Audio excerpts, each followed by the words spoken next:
बच्चों आज हम पढ़ने वाले हैं वो है हेनरी का नियम, जो कि क्लास 12 पे बेस्ड है। तो क्लास 12 में हेनरी का नियम क्या होता है और हेनरी की डेफिनेशन क्या होती है, हेनरी के नियम से न्यूमेरिकल कैसे सॉल्व करते हैं, वो सारी चीज़ें आज हम पढ़ने वाले हैं। तो ध्यान से इस चीज़ को देखना और समझना, और एंड तक वीडियो को देखोगे तो आपको हेनरी के नियम पर आधारित कोई भी अगर प्रश्न आता है तो उसे करने में कोई प्रॉब्लम नहीं आएगी। सबसे पहले डेफिनेशन की बात करते हैं। तो मान लो आपके पास कोई द्रव है, सपोज करें पानी है। इस पानी में हमें कोई भी गैस है, उस गैस को हमें इस पानी के अंदर घोलना है। तो ये गैस इस पानी यानी द्रव के अंदर यानी विलायक के अंदर घुलेगी या नहीं घुलेगी, वो चेक करने के लिए हम यूज करते हैं किसका, हेनरी के नियम का। तो पहली बात, हेनरी का नियम हम क्यों पढ़ रहे हैं? हेनरी का नियम हम इसलिए पढ़ रहे हैं ताकि हम ये चेक कर सकें कि कौन सी गैस है जो किसी भी विलायक के अंदर कितना घुलेगी और कितना नहीं घुलेगी। यानी बेसिकली हम गैस की विलेयता को चेक करने वाले हैं पर्टिकुलर विलायक के अंदर। अब देखें, हेनरी के नियम से एक चीज समझ में आई, किसी भी गैस की किसी भी विलायक के अंदर हम क्या चेक कर रहे हैं, विलेयता। ये हो गया इस टॉपिक का मीनिंग। अब बात करते हैं डेफिनेशन क्या कहती है। जब तुम इस गैस को इस द्रव में घोलना चाहोगे तो सबसे पहली बात, गैस के जो कण हैं वो इस द्रव के ऊपर आएंगे। ऐसा मान लेते हैं गैस की लेयर है। अब सपोज करें कि जो गैस की लेयर है, इसमें जो तीसरी यानी जो सबसे द्रव के ऊपर वाली लेयर है, उसके ऊपर ये दो लेयर और हैं। इन दो लेयर की वजह से क्या होगा, दबाव पड़ेगा। दबाव पड़ेगा तो ये दोनों लेयर इस वाली लेयर के ऊपर प्रेशर डालेगी। प्रेशर डालने की वजह से ये गैस के कण आएंगे, नीचे आएंगे, और गैस के कण नीचे आएंगे। इसका मतलब ये धीरे धीरे इस द्रव के अंदर घुलते जाएंगे। तो एक शब्द जो है आपने सुना होगा जिसे हम बोलते हैं आंशिक दाब। तो गैस का जो आंशिक दाब है, आंशिक दाब का मतलब होता है अगर दो या दो से अधिक जो पदार्थ हैं वो मिक्सअप है तो उसमें हर पदार्थ का जो दाब होगा वो आंशिक दाब के रूप में माना जाएगा। तो गैस का जो आंशिक दाब है यानी गैस के ऊपर जितना दाब पड़ेगा वो गैस इस द्रव के अंदर उतना जाएगी। इसका मतलब वो गैस इस द्रव के अंदर उतना ज्यादा घुलेगी। तो मान लेते हैं इस गैस का जो द्रव्यमान है वो है m, यानी जो इस द्रव के अंदर घुलेगा। तो मैं बोल सकता हूं कि m डायरेक्टली टू p, मतलब इस गैस का जो द्रव्यमान है यानी m यानी जो मात्रा है, वो मात्रा को मैंने शो किया है m से, और p को मैंने शो किया यानी दाब। तो दाब जितना ज्यादा होगा गैस की मात्रा उतनी ज्यादा होगी इस द्रव के अंदर। ये साइन है किस चीज का, ये साइन है समानुपाती का। इसका मतलब जैसे जैसे दाब गैस का बढ़ेगा वो गैस इस द्रव के अंदर जाएगी और घुलना बढ़ता जाएगा, इसलिए m समानुपाती हो गया p के। तो ये हमारे पास फॉर्मूला क्या आ गया, m इजिकल टू, समानुपाती का साइन हटा के सबको पता है कि स्थिरांक आता है, तो m is equal to k into p हो जाएगा। जहां पे k आपके पास क्या है, k आपके पास है विलेयता स्थिरांक।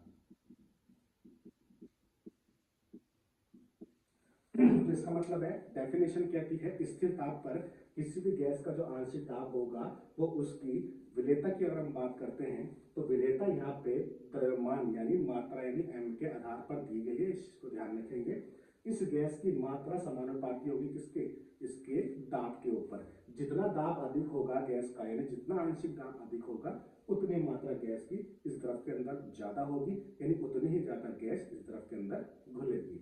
तो फॉर्मूला नंबर हमारे पास आ गया m इज इक्वल टू के पी, जहाँ पे m क्या है, मास यानी द्रव्यमान है यानी मात्रा है किसकी, गैस की, और p हो गया इसका आंशिक दाब। अब एक बात और है, मान के चलो जितना गैस का आंशिक दाब था यानी जितना गैस घुल रही थी वो तो ठीक है ही, अगर मैं इसके ऊपर p यानी बाहर से एक्स्ट्रा दाब और लगा दूं तो इसका मतलब गैस का घुलना और ज्यादा हो जाएगा। तो इस फॉर्मूले को हम सेम ऐसे लिख सकते हैं m इज इक्वल टू के पी, यानी यहाँ पे जो p है वो मैं चाहे आंशिक दाब बोलूं चाहे मैंने बाहर से जो दाब लगाया वो बोलूं, दोनों बातें सेम रहेगी। अगर गैस को ज्यादा घोलना है तो हम बाहर से एक्स्ट्रा दाब यूज कर सकते हैं। देखें, अब बात करते हैं राउल्ट की। राउल्ट ने कहा कि भाई तुमने जो गैस का घुलना है वो बताया है किसके बेस पर, द्रव्यमान यानी मास m के आधार पर। राउल्ट ने बोला कि क्यों ना अगर गैस को घोलना है तो हम यही बात m के आधार पर ना बोल करके हम बोल देते हैं मोल अंश यानी मोल प्रभाज के आधार पर। मोल प्रभाज जो है गैस का वो समानुपाती होता है p का। अब मोल प्रभाज अगर आपने पढ़ा है तो अच्छी बात है, नहीं पढ़ा तो कोई बात नहीं। मोल प्रभाज जो है वो सांद्रता का ही एक रूप है, और सांद्रता का मतलब एक विलेयता होती है।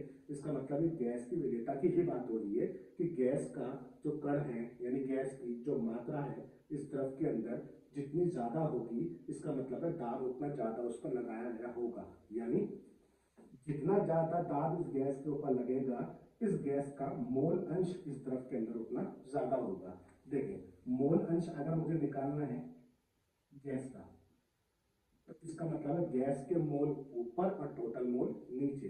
तो मोल यानी एन किसके, गैस के, अपॉन टोटल में कौन है, टोटल में गैस है और कौन है, पानी है। तो ये मोल गैस के प्लस मोल पानी के। अब यहां से देखें, ये दोनों एक दूसरे के क्या है, समानुपाती है। मतलब किसी गैस का मोलंश अगर ज्यादा होगा, इसका मतलब उसके मोलों की संख्या भी ज्यादा होगी। इसका मतलब अगर गैस का मोलंश इस द्रव के अंदर ज्यादा है, इसका मतलब उसके मोलों की संख्या ज्यादा है। इसका मतलब ये गैस इस द्रव के अंदर बहुत ज्यादा घुलनशील हो चुकी है। यानी जितना पी यानी दाब इसके ऊपर लगाएंगे, यानी जितना दाब इसके ऊपर लगाएंगे, इस गैस का मोल अंश यानी विलेयता उतनी ज्यादा होगी इस द्रव के अंदर। ये फॉर्मूला ये कहना चाह रहा है। अब समानुपाती का साइन हटेगा और एक स्थिरांक आएगा जो कि के डैश है इंटू पी। अब यहाँ पे जो के डैश है वो क्या है, एक स्थिरांक है जो कि किसने दिया है, राउल्ट ने। परंतु नियम किसका था, हेनरी का था। इसलिए हेनरी ने बोला भाई ऐसा है कि स्थिरांक हमारे नाम पर होना चाहिए। तो यहाँ से स्थिरांक जो निकल के आया वो आया के डैश इजिकल टू 1/kh, जहां पे जो kh है उसको हम बोलते हैं हेनरी स्थिरांक, हेनरी स्थिरांक।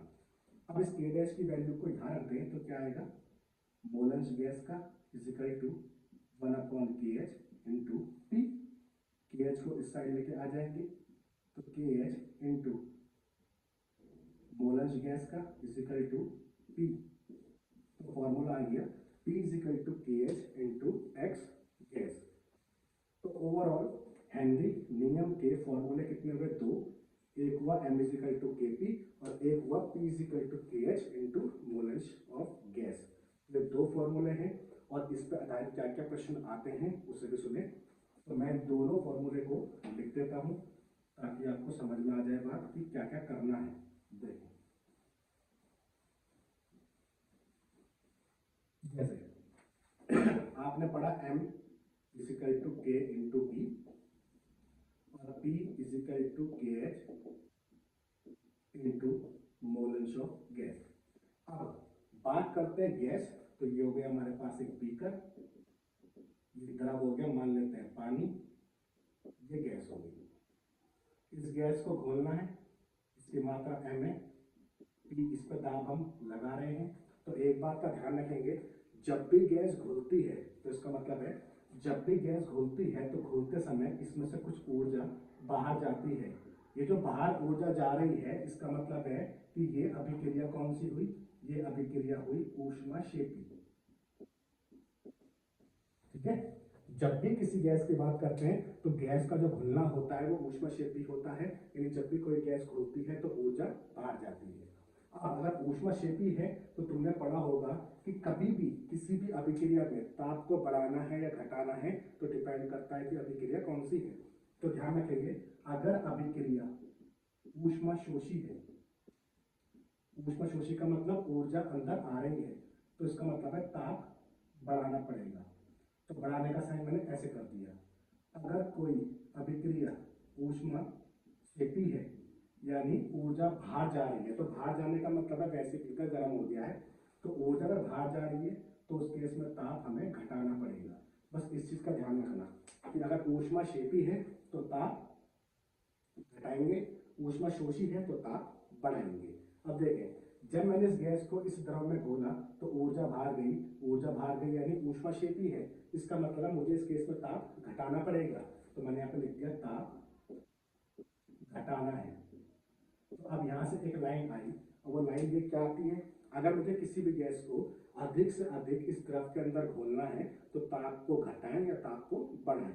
तो ध्यान रखना, किसी भी गैस की जो विलेयता है उस विलेयता को चेक करने के लिए आपको ताप घटाना पड़ेगा। तो यहाँ पे एक शॉर्ट हैंड टर्म हम लिखते हैं कि अगर मुझे गैस को अधिक घोलना है, यानी जो भी गैस है अगर उसको अधिक घोलना है, अधिक घोलने का मतलब उसकी विलेयता को बढ़ाना है, तो ताप कैसा करना पड़ेगा, ताप कम करना पड़ेगा। इस चीज का ध्यान रखेंगे। यहाँ से भी 1 नंबर में डायरेक्टली क्वेश्चन बन सकता है कि किसी भी गैस को एक पर्टिकुलर विलायक के अंदर तुम्हें घोलना है, तो ताप को बढ़ाया जाए या घटाया जाए, तो ताप को कम करना पड़ेगा। और अगर पेपर में आता है कि ऐसा क्यों, तो वजह क्या है, ताप इसलिए कम करना पड़ता है क्योंकि किसी भी गैस का जो घुलना होता है वो कैसा होता है, ऊष्माक्षेपी होता है। इसका मतलब है वहां से ऊर्जा बाहर जा रही है, इसलिए हमें ताप को घटाना पड़ता है। अब बात करते हैं कि अगर पूरा ये प्रोसेस इस फॉर्मूले पे अप्लाई कर दें तो फिर क्या होगा। देखिए, ये जो फॉर्मूला है P इजिकल टू के एच इंटू एक्स गैस, यहाँ पे x जो है बेसिकली ये क्या है, मोल अंश है गैस का, जिसको हम काई के नाम से भी जानते हैं। तो फिलहाल मैं इसको x के नाम से बोल रहा हूँ। इस फॉर्मूले को मैं ऐसा लिख सकता हूँ कि के एच अगर नीचे आ जाए तो क्या बन जाएगा, P into 1/KH is equal to mole अंश किसका, गैस का। अब इन दोनों को ध्यान से देखें, ये और ये दोनों के दोनों एक दूसरे के उल्टे हैं। उल्टे का मतलब अगर ये घटेगा तो ये बढ़ेगा और ये बढ़ेगा तो ये घटेगा। इसका मतलब ये दोनों उल्टे हैं, तो फिर यहाँ से हमें क्या चेक करना है, ये जो मोल अंश है गैस का, तो गैस का जो मोल अंश होता है, मैंने अभी बोला है कि ये सांद्रता का टर्म है यानी विलेयता का टर्म है। यानी तुम इस मोल अंश गैस को विलेयता के हिसाब से लेके चलोगे, यानी इसकी वैल्यू जितनी ज्यादा होगी इसका मतलब है विलेयता उतनी ज्यादा होगी, और इसकी वैल्यू जितनी कम होगी विलेयता उतनी कम होगी। अच्छा देखें, अगर इसकी विलेयता ज्यादा होनी चाहिए, यानी ये मान अगर ज्यादा होना चाहिए तो ये मान कम होना चाहिए। तो ये फॉर्मूले पे आप बैठाओगे कैसे, तो देखें प्रैक्टिकली तुमने पढ़ा कि जो के डैश होता है वो के एच का उल्टा होता है। ऐसी के एच की बात करते हैं तो ये ताप यानी टी के समानुपाती होता है। तो ये दोनों चीजें प्रैक्टिकली है जो आपको ध्यान रखनी है। अब देखेंगे, अगर मैं ताप को बढ़ाऊंगा तो ताप बढ़ाने पर के एच बढ़ेगा, और के एच बढ़ेगा तो एक्स घटेगा, और एक्स घटेगा यानी विलेयता कम हो जाएगी। इसका मतलब मुझे ताप बढ़ाना नहीं है, जो मैंने यहाँ पे लिखा ना ताप कम करना है, तो हम यहाँ से भी चेक कर सकते हैं। ताप कम रखूंगा तो के एच कम होगा, और के एच कम होगा तो एक्स ज्यादा होगा, यानी विलेयता कैसी होगी, ज्यादा होगी। इसका मतलब है ताप कम रखेंगे तो के एच का मान कम होगा, और के एच का मान कम होगा तो एक्स गैस का मान ज्यादा होगा, यानी विलेयता ज्यादा होगी। तो ओवरऑल विलेयता के लिए शॉर्ट हैंड ट्रिक क्या है, ट्रिक हमारे पास ये है, अगर गैस को अधिक से अधिक विलय करना है तो ताप कम रखेंगे, और जो के एच है वो भी कम रखेंगे।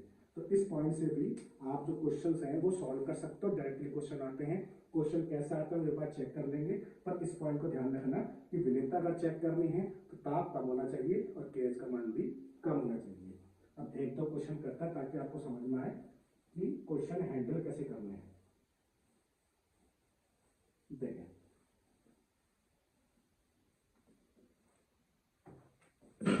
जैसे मान लो पहला क्वेश्चन है, दो गैस दी है x और y।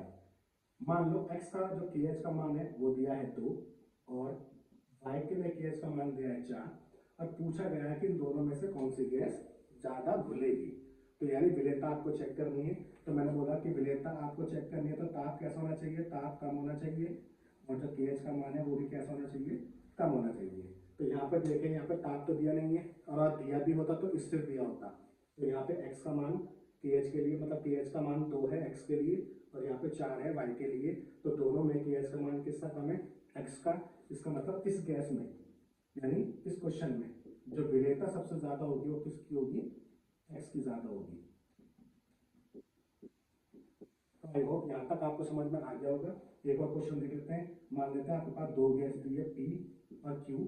इसके लिए ताप दिया है 25 डिग्री सेल्सियस, और इसके लिए ताप दिया है 35 डिग्री सेल्सियस, और पूछा है कि दोनों में से कौन सी गैस अधिक घुलेगी।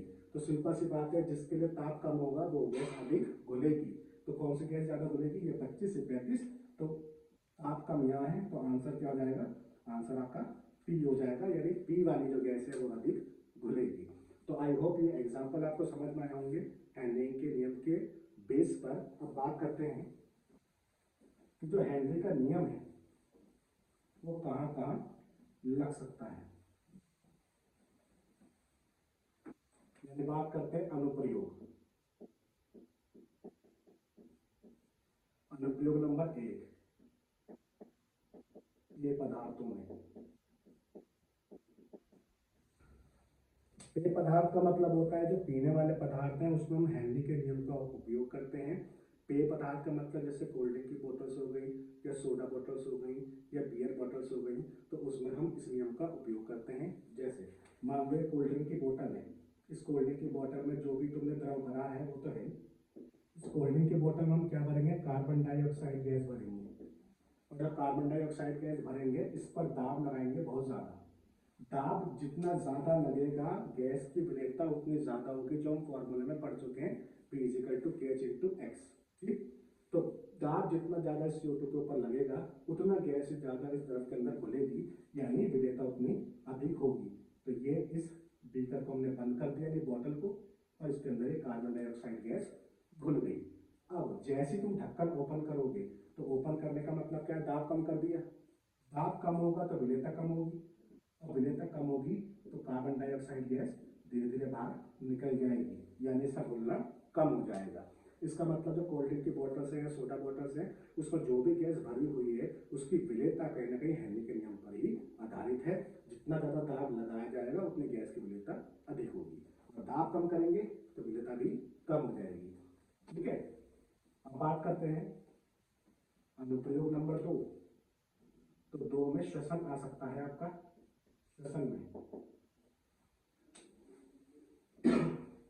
अब श्वसन में बात करते हैं तो देखें, जैसे हम बात करते हैं फेफड़े की, तो फेफड़े में जो ऑक्सीजन का दाब है यानी PO2 वो अधिक होता है, और बात करते हैं कार्बन डाइऑक्साइड का दाब, तो ये कम होता है, ये आपको याद रखना है। ठीक है, लंग्स यानी फेफड़े जो होते हैं उसमें ऑक्सीजन का दाब अधिक होता है और कार्बन डाइऑक्साइड का दाब कम होता है। अब बात करते हैं हमारे पास ब्लड वेजल्स होगी। ब्लड वेजल्स का मतलब है कि यहाँ पे हमारे पास रक्त वाहिकाएं हैं जिसमें ब्लड फ्लो करेगा। ये एरिया मान लेते हैं स्टमक है, यानी टिश्यूज वगैरह है, उस साइड का एरिया है। तो स्टमक यानी टिश्यूज की बात करते हैं तो यहाँ पे ऑक्सीजन का जो दाब होता है वो कम होता है, और जो कार्बन डाइऑक्साइड का दाब होता है वो अधिक होता है। इस चीज को आपको ध्यान रखना है। अब देखें, मान लो ऑक्सीजन है, इसकी एंट्री हुई, यानी हमने सांस लेना शुरू किया। सांस लेंगे तो O2 कहाँ जाएगी, फेफड़े में जाएगी। फेफड़े में O2 का प्रेशर कैसा है, यानी दाब कैसा है, ज़्यादा है, तो O2 का घुलना भी कैसा होगा, ज़्यादा होगा। O2 घुलते घुलते कहाँ ही नीचे आई, जैसे O2 नीचे आएगी तो O2 का दाब कैसा हो गया, कम। O2 का दाब कम होगा तो घुलना कैसा होगा, कम होगा। घुलना कम होगा तो ये ऑक्सीजन पूरी बॉडी में सर्कुलेट हो जाएगी। तो अब हमारा ब्लड कैसा हो गया, खाली हो गया। अब यहाँ पर हम बात करते हैं कार्बन डाइऑक्साइड की, तो दाब कैसा यहाँ पे अधिक है, यानी ब्लड के अंदर CO2 गैस का भरना ज़्यादा होता जाएगा, क्योंकि CO2 का दाब अधिक होने का मतलब है इसकी विलेयता बढ़ जाएगी। विलेयता अधिक होने का मतलब क्या है, ये जो ब्लड है उसके अंदर बहुत ज़्यादा घुल चुकी है। जैसे ब्लड फ्लो ऊपर की ओर होगा, यानी ब्लड फ्लो ऊपर की तरफ जाएगा, तो जाते जाते जाते क्या होगा, CO2 का दाब कम होता जाएगा। CO2 का दाब कम होगा, इसका मतलब CO2 का ब्लड के अंदर घुलना कम होगा। ब्लड के अंदर घुलना कम होगा तो CO2 तेजी के साथ बाहर निकल जाएगी। तो आई होप ये श्वसन वाला जो पार्ट है ये भी आपको समझ में आया होगा कि जो ये भी हेनरी नियम पे बेस्ड ही है। तो आई थिंक ये वीडियो आपको समझ में आई होगी। तो इस टाइप की वीडियो देखने के लिए हमारे चैनल को देखते रहिए।